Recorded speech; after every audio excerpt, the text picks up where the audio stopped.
चलिए सीधे चंडीगढ़ आपको लिए चलते हैं। हरियाणा के सीएम मनोहर लाल प्रेस वार्ता कर रहे हैं। उनको जो है काम दिया जाएगा।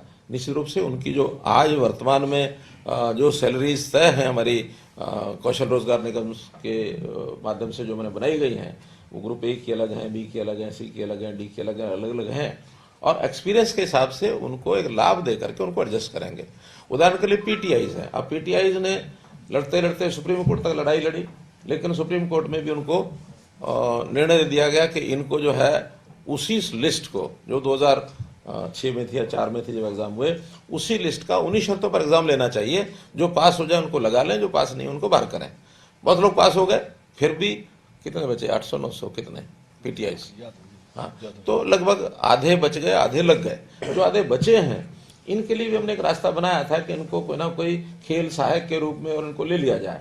लेकिन जैसे ही वो खेल सहायक रूप में हम लेने लगे, कोई भी उन्हीं में से कोर्ट में चला गया तो उनका के बैकडोर से एंट्री है, उस पर भी प्रतिबंध लग गया। हमने कहा ठीक है, खेल सहायक ना सही, लेकिन उनको रोजी रोटी उनकी मिल जाए तो किसी भी और काम में वो हम आउटसोर्सिंग का जो कौशल रोजगार निगम का है उसकी कंडीशनें पूरी करता होगा तो उनको ले लेंगे। इस प्रकार बहुत से ऐसे वर्ग हैं, लेकिन इन हमारे विपक्षी मित्रों ने इनको भड़काने का काम ये शुरू किया हुआ है। वो बहुत वर्ग है, केवल एक वर्ग ये नहीं है। और जगह जगह आपको जो समाचार मिलते हैं कि वहाँ ये धरना देगा, वहाँ वो धरना देगा, वहाँ वो धरना देगा, ऐसे ऐसे विषय हैं, उनकी बातें मान भी रहे हैं। मानने के बाद भी हमारे सामने आके कहते हैं ठीक है जी, हमने मान लिया और हम कल से काम में लग जाएंगे। वहां जाने के बाद कहते हैं हमारी कोऑर्डिनेशन कमेटी नहीं मानी, इसलिए हम अपनी स्ट्राइक को जारी रखेंगे। तो इसको सरकार की कमजोरी कोई भी ना माने, हम उनके व्यवस्था को ठीक करने के लिए जो संभव वो करेंगे, जो संभव नहीं है वो करने के लिए हमारी तैयारी नहीं है बिल्कुल भी। लेकिन सब एक ही तरीके से डील होंगे ऐसा नहीं है, हर किसी के अपनी अपनी सिस्टम व्यवसाय है, तो उनके हिसाब से उनको सबको एडजस्ट करने के लिए हम तैयार हैं। लेकिन इसके लिए दबाव डालने की जो विपक्ष के उकसावे पर जो भी कोई ग्रुप करता है वो उचित नहीं है। उस दबाव में डालने की कोई जरूरत नहीं और उसमें हम आएंगे भी नहीं,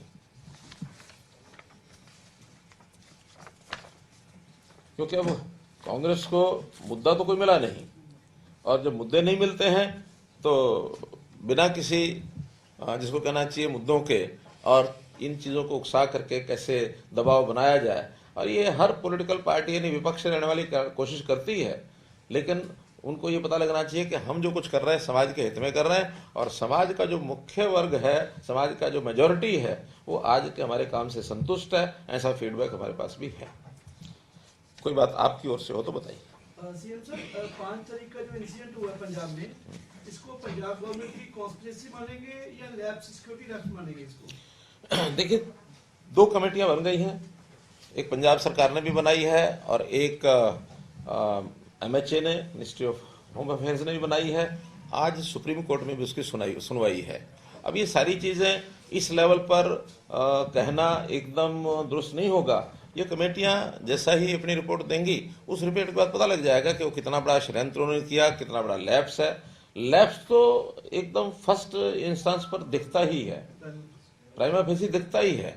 आखिर जब मौसम खराब है और हेलीकॉप्टर वहां नहीं जा पा रहा है, और उसके बाद अल्टरनेटिव रूट, चाहे साफ मौसम भी होता है तब भी इस प्रकार की जो रूट की अल्टरनेटिव व्यवस्था एक रखी ही जाती है, हर जगह रखी जाती है। और वो पुलिस है, फिर बाकी जो फोर्सेज हैं, उन सबको बताया जाता है, वो क्लियरेंस देते हैं। क्लियरेंस देने के बाद ही प्राइम मिनिस्टर की मूवमेंट शुरू होती है।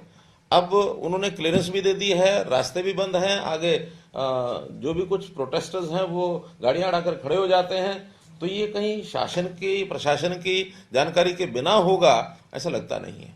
पंजाब के मुख्यमंत्री ने ये कहा है कि जो बीएसएफ ने 50 किलोमीटर तक की सुरक्षा कर रखी है, आईबी की टीम केंद्र सरकार के पास है, और तो इस हिसाब से प्रधानमंत्री को कोई वहाँ खतरा नहीं था। सर, इसी में जोड़ना चाहूंगा सर, प्रधानमंत्री कई बार हरियाणा भी आए, आईबी और एसपीजी जिस तरीके से सीएम जर्नी कह रहे हैं कि उनके अंडर सारा प्रशासन आ जाता है, किस तरीके का स्टेट का, गवर्नमेंट का या फिर जो पुलिस है उसका रोल रहता है जब प्रधानमंत्री स्टेट के अंदर आते हैं?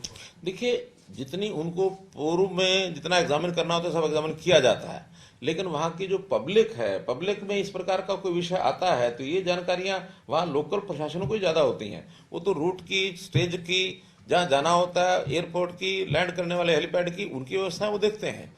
लेकिन जनता में जो कुछ होता है या कोई ग्रुप इस प्रकार का होता है, और उसके अंदर भी अब जो कहा जा रहा है वो तो ये भी कहा जा रहा है कि पुलिस की ओर से भी उकसाया गया है उनके प्रोटेस्टर्स को, उनकी देखरेख अगर वो आते हैं वहां तो ये इसमें कहीं ना कहीं वो आती है। पीएम साहब ये भी कह रहे हैं कि पंजाब के मुख्यमंत्री यहाँ तक कह रहे हैं कि प्रधानमंत्री के ऊपर ही वो आरोप लगा रहे हैं कि वो राजनीति कर रहे हैं। मैं कहता हूँ आरोप लगाना बड़ा आसान है, लेकिन दूध का दूध पानी का पानी हो जाता है। आज जब सबने अपने अपनी इंक्वायरी के हिसाब से जब आएगा तो हरियाणा से पंजाब सरकार की भी तो इंक्वायरी होनी है ना, उन्होंने भी तो अपनी इंक्वायरी बैठाई है, देख लेते हैं। सुप्रीम कोर्ट तो किसी का नहीं है, सुप्रीम कोर्ट आज सुनवाई करेगा, वो देखेंगे। तो इसलिए कुछ बातें इस समय किसी बात को कंक्रीट तरीके से कहना ये उचित नहीं है, लेकिन लॉ एंड ऑर्डर की स्थिति ये स्टेट गवर्नमेंट का काम होता है।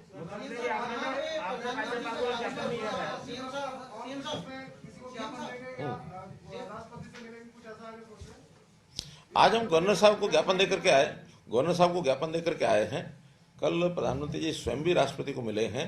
बाकी जैसा केंद्रीय हमारे पार्टी की यूनिट है जो निर्णय करेगी उस हिसाब से हम करेंगे। सीएम साहब जहाँ पे काफिला रुका था वो पाकिस्तान बॉर्डर के काफी नजदीक है और वहाँ पर जो आतंकवादी गतिविधियां पहले भी रही हैं, 2015 में भी इस तरह का कुछ हुआ था। तो दूसरा, सीएम चेन्नई यदि इस तरह की स्टेटमेंट देते हैं कि मैं प्रदर्शनकारियों पे गोली नहीं चला सकता था, लाठी नहीं चला सकता था, इस स्टेटमेंट को कितना गंभीर आप मानते हैं? क्या गंभीरता से दी हुई स्टेटमेंट थी या फिर पूरे मामले को गंभीरता से नहीं लिया पंजाब सरकार? देखिए, प्राइम मिनिस्टर की सिक्योरिटी एक अलग विषय है।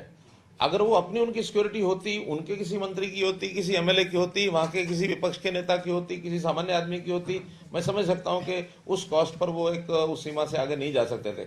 लेकिन जहां प्राइम मिनिस्टर का विजिट होगा, हर दृष्टि से उनको ये विषय कोई भी किसी सीमा तक जाना भी चाहिए। और मैं कहता हूं अगर नहीं था तो प्राइम मिनिस्टर का कोई एक दिन में अचानक दौरा नहीं बना। प्राइम मिनिस्टर का दौरा तो बहुत पहले बन जाता है। ये विषय उस समय उनको उठा करके प्राइम मिनिस्टर से बात करनी चाहिए थी कि मैं नहीं कंट्रोल कर सकता अपनी जनता को।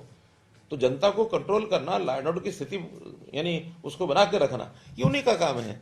इसलिए प्राइम मिनिस्टर की सिक्योरिटी अलग विषय है, सामान्य किसी व्यक्ति की सिक्योरिटी का अलग विषय होता है। वो 130 करोड़ जनता के यानी लीडर हैं, उनका नेतृत्व कर रहे हैं।